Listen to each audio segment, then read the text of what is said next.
Salam YouTube, Qrafon onlayndır.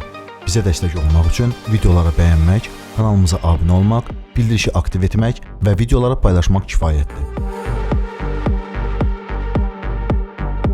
Videonu izlədiyiniz vaxt ərzində ekranın sağ yuxarı küncündə bu işarəyə daxil olaraq bizim səs vermələrimizdə iştirak edə bilərsiniz.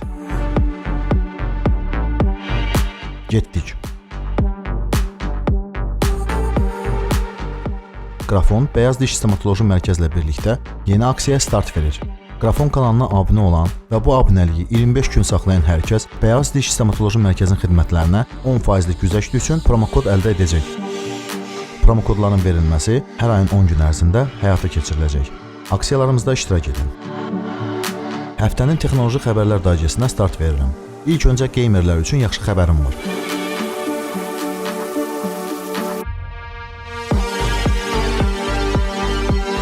Məşhur Vikinglər haqqında yaradılmış Assassinlər oyununun yeni epopeyası bu ilin axırına kimi geymerlərin öhdəsinə buraxılacaq. Yeni epopeya Assassin's Creed Valhalla adlanır. Əvvəlki versiyalardan özünün daha realistik qrafikası ilə fərqlənir. Bu oyun epopeyası çıxdığı andan Xbox Series X, PlayStation 5 və aktual olan konsollar üçün təqdim olunacaq. Daha bir xəbər ondan ibarətdir ki, Assassin's Creed Valhalla Google Stadia servisi üçün də aktiv olacaq. Google Stadia heç bir oyunu kompüterinizə yükləmədən Google Stadia servisində onlayn, real-time oynamaq imkanlarını verir. Google'un bu servisi üçün kompüterinizin konfiqurasiyasının top olması lazım deyil. Sadəcə sürətli internet və abunəlik haqqının ödənilməsi istənilən mürəkkəb oyunları öz kompüterinizdə oynamaq üçün kifayət edir.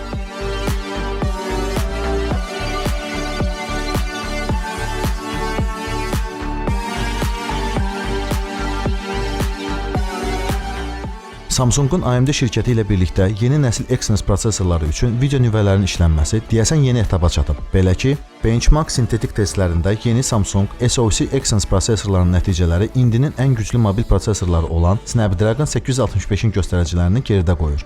Bu benchmarklarda Samsung SoC AMD GPU nüvəli prosesorların göstəriciləri 865-ci əjdahanın Adreno 651 GPU nüvələrindən hətta 3 dəfə üstün olması nəzərə çarpar. Bu nəticələrdən məlum olan odur ki, Samsung yeni SoC, AMD GPU nüvələri ilə dünya chipmaker bazarında itirilmiş reytinqini qaytaracaq və Qualcomm monopoliyasına son qoyacaq. Samsung bu tip prosesorlarını ola bilsin ki, Galaxy S21 flaqmanlarında istifadə edəcək.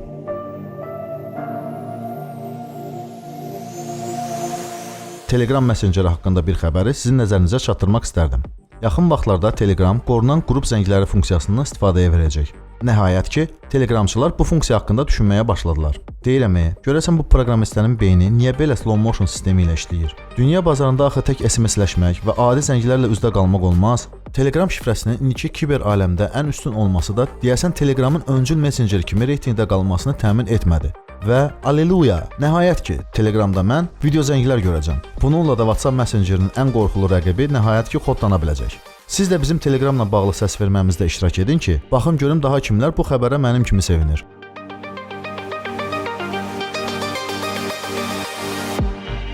Sosial şəbəkələrdə OnePlus şirkətinin yeni smartfonu haqqında infosızıntılar yayılıb. Bu OnePlus Z smartfonudur. Ekranının barmaq izi texnologiyası ilə təchiz olunmuş 90 Hz-lik AMOLED olacağı deyilir. Və bu smartfon Mediatek şirkətinin 7 nanometrlik proses texnologiyası ilə hazırlanmış Dimensity Min prosesoru ilə təchiz olunacaq. Bu prosesorların 765G drakonlarından üstün olması əsas nüanslardan biridir. Qiymətinin $500 olması infosızıntıda deyilir. Məncə qiymətlər barədə danışmaq hələ tez olardı. Samsung yeni smartfonları bazara hazırlayır. OneX Insider'ın verdiyi xəbərə görə bu smartfonlar periskop tipli selfie kamera ilə təchiz olunacaq. Təsəvvür edirsiniz, Samsung bazarda heç kimin etmədiyi texnologiyanı gətirir. Yəni 2020-ci ildə hamının köhnəlmiş texnologiya kimi əl çəkdiyini yuxuda qalmış Samsung ayılaraq yeni smartfonlara tətbiq edəcək. Samsung, alo, səndə bir problem yoxdur ki? Bu smartfon 6.5 inçlik ekran, barmaq izi sensoru telefonun arxa tərəfində və standart audio jeki olmayan gimbal korpuslu olacağı deyilir. Bunun A seriyalı Samsung olacağı da şübhə doğurmur. Xiaomi şirkəti yeni Redmi Note 9 və Redmi Note 9 Pro modellərini qlobal bazarda təqdim etdi. Adi Redmi 9 ekranın sol tərəfində olan dəlik selfie kamerası ilə təchiz edilib. Texniki xarakteristikalarını siz ekranda görürsünüz. Display 6,53 inç Full HD Plus 2340x1080 IPS, əsas kameraları 48, 8, 2 megapiksel, selfie kamera 13 megapiksel, prosesor Mediatek Helio G85, operativ yaddaş 3 və ya 4 GB, daimi yaddaş 64 və ya 128 GB, akkumulyator 5020 mAh və naqilsiz şarj. Barmaq izi sensoru isə korpusun arxasında yerləşdirilib. Bu smartfonlara NFC texnologiyası gətirilib. Bir də maraqlı olan isə Redmi-nin Mediatek prosesorlarından yenidən istifadə etməsidir. Redmi özünün Redmi Note 8 Pro modellərində Helio G90 tip prosesorlarından istifadə etmişdi. Bəli, qızmasını maye soyutma sistemi ilə Redmi bu telefonlarda həll etmişdi. Bu isə G90 tip prosesorlarının ən əsas problemi idi. Amma istehsal gücünə isə bir kəlmə demək olmaz. Kim ki Redmi Note 8 Pro smartfonlarından istifadə edirsə, mənim nə demək istədiyimi göydə tutdu. Yenidən Mediatek çiplərindən istifadə öz fanat ordusunun aşağı qiymətlərlə məhsuldar gadjetlərə təmin etməsi Redmi-nin əsas vəzifəsinə çevrilib. Redmi yenidən qiymətlərlə beyin partladır. Redmi Note 9 $199 bazarda təqdim olundu. İndi isə Redmi Note 9 Pro haqqında danışaq. Texniki parametrlərinə baxaq. Display 6,67 inç Full HD Plus 2400x1080 IPS. Əsas kameraları 64, 8, 5, 2 megapiksel, selfie kamera 16 megapiksel, prosesor Snapdragon 720, operativ yaddaş 6 GB, daimi yaddaş 64 və 128 GB, akkumulyator 5020 mAh və cəld şarj. Bu smartfonlarda NFC modulları var. Amma bu tank smartfonlarının bir mənfi nüansı da var ki, bu da displeyinin 60 Hz tezlikli olmasıdır. Redmi belə texniki təchizata görə $269 istəyir. Məncə belə smartfonlar üçün çox adekvat qiymətdir. Bu smartfonlar Çin bazarı üçün təqdim edilmiş Redmi Note 9 S modellərinin qlobal bazar üçün versiyasıdır. Xiaomi Mi Note 10 Lite smartfonunu bizə göstərdi. Texniki parametrləri gözünüzün qabağındadır. Bu elə Mi Note 10 smartfonlarının azacıq kameralarının sadələşdirilmiş versiyasıdır. Amma daha şirin olanı isə smartfonun qiymətidir. Böyük qardaşına nisbətən Mi Note 10 Lite-ın baza versiyası 349 avroya satılacaq. Bu smartfonlar Mi Note 10-dan kameralarının dizaynı və icazələri ilə fərqlənir. Başqa fərqləri demək olar ki, yox dərəcəsindədir. Kommentlərdə Redmi Note 9 və Mi Note 10 Lite modelləri haqqında düşüncələrinizi yazın və əlbəttə ki, səs vermələrimizdə iştirak edin.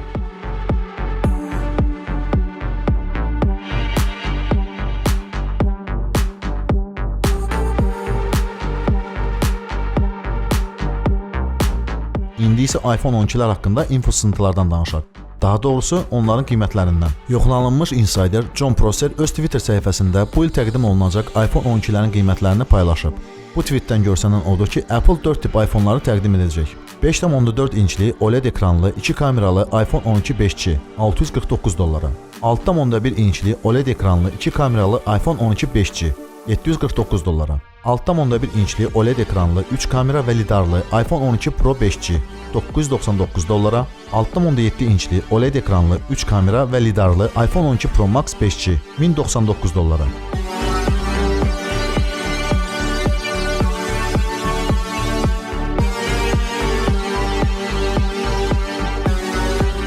Qrafon Bəyaz Diş Stomatoloji Mərkəzlə birlikdə yeni aksiyaya start verir.